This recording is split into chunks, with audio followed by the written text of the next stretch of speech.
அனைவருக்கும் வணக்கம். Sri Vidyabharathi NEET coaching centre, Sakkarampalayam, Elachipalayam, Tiruchengode taluk, Namakkal district. எங்கள் பயிற்சி நிறுவனத்தில் ஆங்கில வழி மற்றும் தமிழ் வழியில் நீட்டுக்கான பயிற்சி வகுப்புகள் தரமாக நடைபெற்று கொண்டிருக்கின்றன. 2023 மற்றும் 24ஆம் கல்வியாண்டில் எங்கள் பயிற்சி நிறுவனத்தில் பயின்ற ரூபிகா என்ற மாணவி மாநிலத்தில் முதலிடம் பிடித்து மருத்துவராகியுள்ளார். மேலும் பல மாணவர்கள் மருத்துவராகி எங்கள் பயிற்சி நிறுவனத்துக்கு பெருமை சேர்த்துள்ளனர்.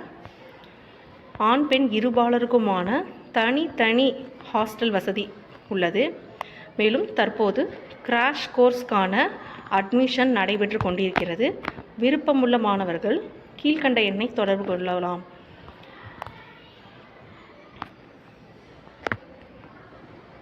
அனைவருக்கும் வணக்கம். SVB NEET coaching centre, Sakkarampalayam, Elachipalayam, Tiruchengode taluk, Namakkal வட்டம். எங்கள் பயிற்சி நிறுவனத்தில் தமிழ் வழி மற்றும் ஆங்கில வழியில் நீட்டுக்கான பயிற்சி வகுப்புகள் நடைபெற்று கொண்டிருக்கின்றன. மேலும் இருபாலருக்குமான தனித்தனி விடுதி வசதி உள்ளது. எங்கள் பயிற்சி நிறுவனத்தில் நடைபெற்ற 5/1/2025 நடைபெற்ற ப்ரோக்ரஸிவ் டெஸ்ட்டுக்கான விடை குறிப்புகளை பார்க்கலாம். ஸோ இதில் ஃபஸ்ட்டு கெமிஸ்ட்ரி கொஷின்ஸ்க்கு பார்க்க போகிறோம். இதில் முதல் பகுதியை ஒரு 10 கேள்விக்கான விடை குறிப்புகளை டீட்டெயிலாக பார்க்க போகிறோம். இது எந்த லெசன்லேருந்து எடுத்திருக்கோம் அப்படின்னா, சொல்யூஷன் லெசன் 12ஆம் வகுப்பு நீட் கரைசல்கள் லெசன்லேருந்து கொஷின்ஸ் இருக்க போகுது. ஸோ ஃபஸ்ட்டு கொஷின் பார்க்கலாம்.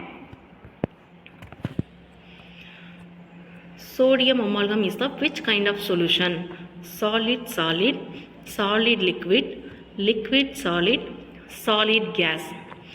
சோடியம் ரசக்கலவை எவ்வகை கரைசல்? திண்மம் திண்மம், திண்மம் நீர்ம கரைசல், நீர்மம் திண்மம், திண்மம் வாயு கரைசல்.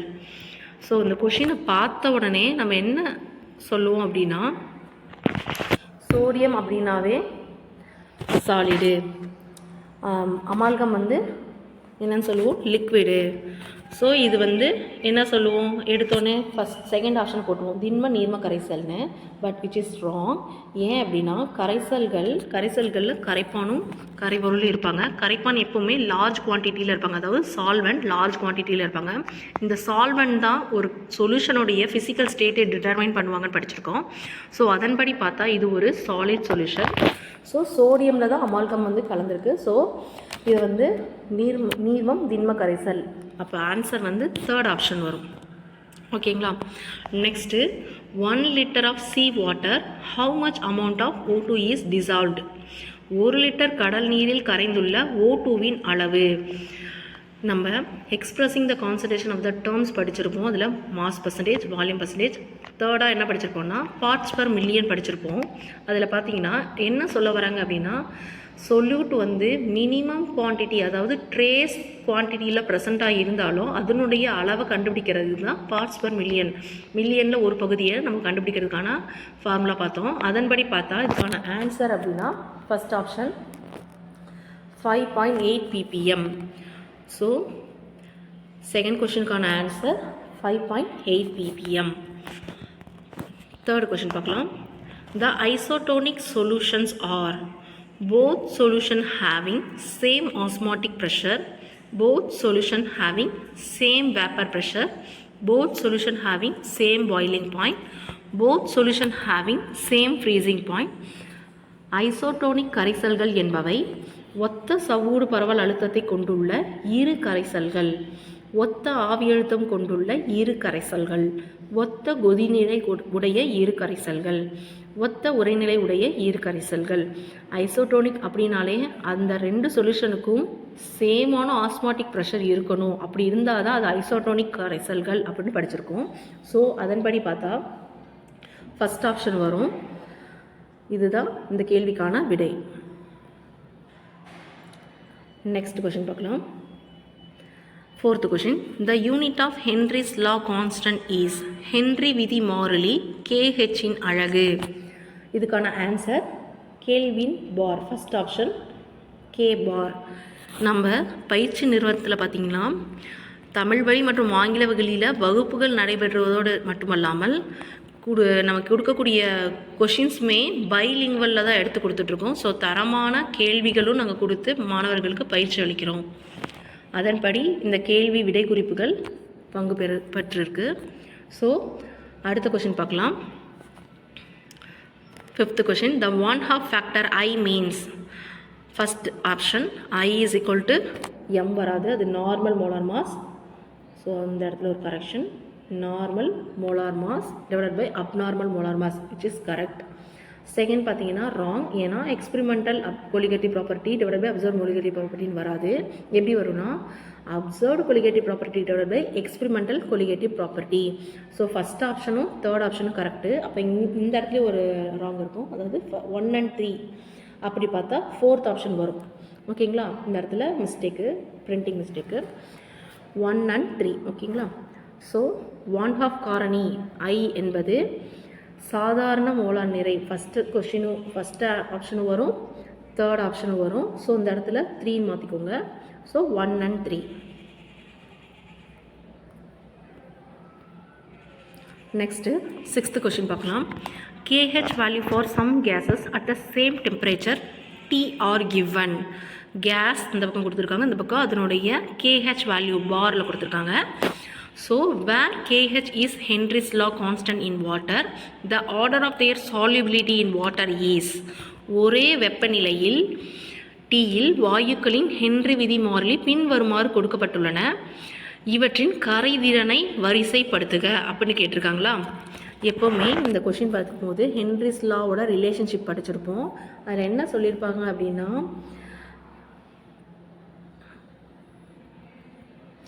KH is inversely proportional to solubility. அதாவது KH கரைதிறனுக்கு எதிர் விகிதத்தில் இருக்குது அப்படின்னு படிச்சிருக்கோம். அப்போ இந்த இடத்துல KH வேல்யூ யாருக்கு அதிகமாக இருக்குது? ஆர்கானுக்கு தான் அதிகமாக இருக்குது இல்லையா. அப்போ ஆர்கானுடைய சால்யூபிலிட்டி எப்படி இருக்கும்? கம்மியாக இருக்கும். அதன்படி பார்த்தா ஃபஸ்ட் ஆப்ஷன் பாருங்கள், செகண்ட் ஆப்ஷன் பாருங்கள், ஆர்கானுக்கு தான் கம்மியாக இருக்க மாதிரி லெஸ் தென் சிம்பிள் போட்டிருக்காங்க. தேர்ட் ஆப்ஷனும் ஆர்கான் சிம்பிள் லெஸ் தென் போட்டிருக்காங்க. நெக்ஸ்ட் ஆப்ஷன் CO2 கொடுத்துருக்காங்களா. அப்போ இந்த இடத்துல எது வரும் அப்படின்னா செகண்ட் ஆப்ஷன் தான் வரும். ஒரு நிமிஷம், செகண்ட் ஆப்ஷன் தான் கரெக்டு. ஏன்னா இங்கே பாருங்கள், ஆர்கானுக்கு அடுத்து KH வேல்யூ யாருக்கு அதிகமாக இருக்குது? CO2. அதுக்கு அடுத்து யாருக்கு அதிகமாக இருக்குது? மீத்தேனுக்கு. அதுக்கு அடுத்து தான் HCHOக்கு அதிகமாக இருக்குது. அப்போ யாருக்கு சால்யூபிலிட்டி அதிகமாக இருக்கும்? இவனுக்கு தான் சால்யூபிலிட்டி அதிகமாக இருக்கும். அப்போ அதன்படி ஆர்டர் பார்த்தா எதுக்கு வரும்? தேர்ட் ஆப்ஷன் தான் கரெக்ட். நெக்ஸ்ட் கொஷின் பார்க்கலாம். The mixture which shows positive deviation from Raoult's law. நம்ம ரவுல்ஸ் லா படிக்கும்போது அதனுடைய கிராஃப் படிச்சிருப்போம். ரவுல்ஸ் லாவை ஒபே பண்ணக்கூடிய கிராஃப் இங்கே பாருங்கள் காட்டுறேன். இந்த கிராஃப் வந்து எதை டிட்டர்மைன் பண்ணுது அடுத்த கொஷின் பார்க்கும்போது உங்களுக்கு தெரியும். இதுதான் ரவுல்ஸ் லாவை ஒபே பண்ணக்கூடிய கிராஃப். இதில் என்ன சொல்ல வருது அப்படின்னா, லீனியர் லைன்ஸ் இருந்துச்சுன்னா அது ரவுல்ஸ் லாவை ஒபே பண்ணுதுன்னு படிச்சிருப்போம். இந்த இடத்துல என்ன சொல்லியிருக்காங்க அப்படின்னா, ரவுலட் விதியிலிருந்து நேர்குறி விலகலை காட்டும் கரைசலுக்கு எடுத்துக்காட்டு அப்படின்னு கேட்டிருக்காங்க. இதுக்கான ஆன்சர் பார்த்தீங்கன்னா எத்தனால் ப்ளஸ் அசிட்டோன். ஏன் அப்படின்னா எத்தனாலில் என்ன பாண்டிங் இருக்குது அப்படின்னா ஹைட்ரஜன் பாண்டிங் இருக்குது. ஸோ இந்த விதிப்படி பார்த்தா அதாவது ஏங்கிறது எத்தனால், பிங்கிறது அசிட்டோன் அப்படின்னா இது ரெண்டுத்துக்குள்ள பாண்ட் ஃபோர்ஸ் ஆஃப் அட்ராக்ஷன் எப்படி இருக்குன்னா இஸ் டைரக்ட்லி ஈக்குவலாக இருக்கும். எதுக்கு? பியோர் எத்தனாலும் பியோர் அசிட்டோனுக்கு உள்ள ஃபோர்ஸ் ஆஃப் அட்ராக்ஷனுக்கும் இவங்க ரெண்டு பேரும் சேர்ந்ததுக்கப்புறம் இருக்கக்கூடிய ஃபோர்ஸ் ஆஃப் அட்ராக்ஷனும் எப்படி இருக்கணும்? ஈக்குவலாக இருந்துச்சுன்னா அது ரவுல்ஸ் லாவை ஒபே பண்ணுதுன்னு படிச்சிருப்போமா. பட் இங்கே கொஸ்டின் என்ன கேட்டிருக்காங்க? நேர்குறி விலகலை காட்டணும்னு சொல்லியிருக்காங்க. அதன்படி பார்த்தா எத்தனால் இருக்கக்கூடிய ஃபோர்ஸ் ஆஃப் அட்ராக்ஷன் அதிகமாக இருக்கும். அப்போ இது எப்படி இருக்கும்? இட்ஸ் நாட் ஈக்குவல்ட்டுன்னு வரும். அப்போ இவங்களுக்கு தான் ஃபோர்ஸ் ஆஃப் அட்ராக்ஷன் பியோர் ஸ்டேட்டில் இருக்கும்போது எத்தனாலோடைய ஃபோர்ஸ் ஆஃப் அட்ராக்ஷன் அதிகம்.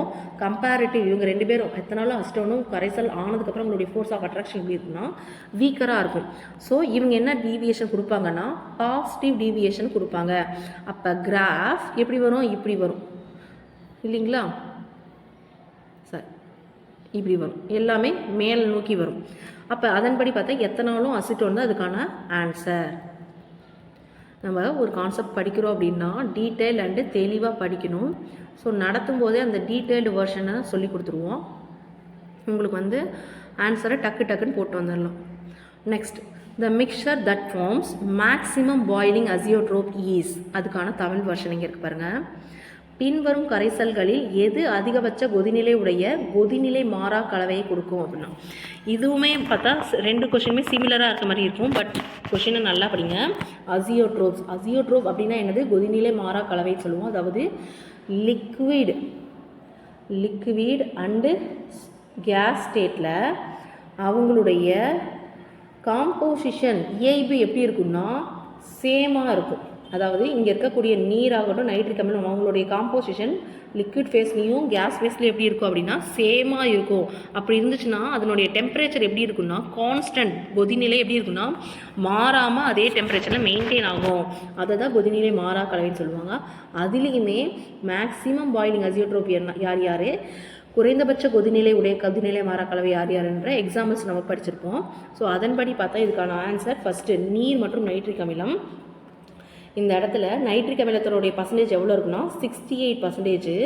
நீரோடது ரிமைனிங் எத்தனை வரும்? 100ல் 68 போச்சுன்னா 2, 9 வந்து 6 போச்சுன்னா 3, 32% வாட்டர் இருக்குது. ஸோ இதனுடைய காம்போசிஷன் எப்படி இருக்குது அப்படின்னா இந்த காம்போசிஷனில் தான் வாட்டர் அண்டு கேஸ் ஃபேஸில் சேர்ந்துருப்பாங்க அப்படின்னு சொல்கிறாங்க. ஸோ அப்போ இதுக்கான ஆன்சர் நீர் மற்றும் நைட்ரிக் அமிலம், water plus nitric acid. So next question போகலாம். 9th கொஷின் ஆல்ரெடி காட்டினோம் இல்லையா? இந்த graph which character is shown by this diagram. இவ்வரைபடம் எக்கரைசலின் பண்பை விளக்குகிறது அப்படின்னு கேட்டிருக்காங்க. ஃபர்ஸ்ட் ஆப்ஷன் பாருங்கள், கொலைட் சொல்யூஷன் கூழ்ம கரைசலான்னு கேட்டிருக்காங்க. Second option non ideal solution நல்லியல்பு அற்ற கரைசலா. அடுத்து தேர்ட் ஆப்ஷன் ஐடியல் சொல்யூஷன் அதாவது நல்லியல்பு கரைசல். Fourth option none of this எதுவும் இல்லை. நம்ம ரவுல்ஸ்லாம் படிக்கும்போதே படிச்சிருப்போம். ஐடியல் சொல்யூஷன் தான் என்ன பண்ணும்? ஏ டு பி, ஏக்கும் பிக்குள்ள force of attraction is directly proportional to, அதாவது ஈக்குவலாக இருக்குது. எதுக்கு? பியோர் ஸ்டேட்டில் ஏக்கும் அதே மாதிரி பியோர் ஸ்டேட்டில் பிக்குள்ள ஃபோர்ஸ் ஆஃப் அட்ராக்ஷன் அப்படின்னா ஈக்குவலாக இருக்கும். அப்போ அதனுடைய கர்வ் எப்படி இருக்குன்னா லீனியர் லைனில் கிடைக்கும். அப்போ லீனியர் லைனை ஒபே பண்ணுச்சு, லீனியர் லைனில் ஒரு கரைசல் ஒபே பண்ணுச்சு அப்படின்னா அதை வந்து என்ன கரைசல்னு சொல்லுவோம்னா நல்லியல்பு கரைசல்னு சொல்லுவோம். அதாவது ஐடியல் சொல்யூஷன் அப்படின்னு சொல்லுவோம். சரிங்களா? அப்போ ஆன்சர் தேர்ட் ஆப்ஷன் நல்லியல்பு கரைசல். நெக்ஸ்ட் கொஷின் பார்க்கலாம். 10th question, ethanoic acid dissolved in benzene is formed dimer. The reason? Both are polar, hydrogen bonding. Solvent have more polarizing nature. Solute have more polarizing nature. பென்சீனில் கரைக்கப்பட்ட ethanoic அமிலம் இருபடியாக மாற காரணம் என்னன்னு கேட்டிருக்காங்க.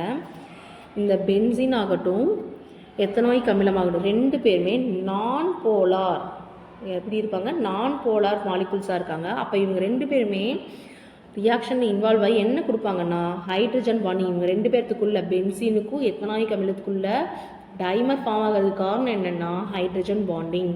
அதனால தான் அவங்க வந்து ஈறுபடியாக மாறுறாங்க, டைமராக ஃபார்ம் பண்ணுறாங்க. ஸோ 10th கொஷினுக்கான ஆன்சர் என்னென்னா செகண்ட் ஆப்ஷன் ஹைட்ரஜன் பிணைப்பு.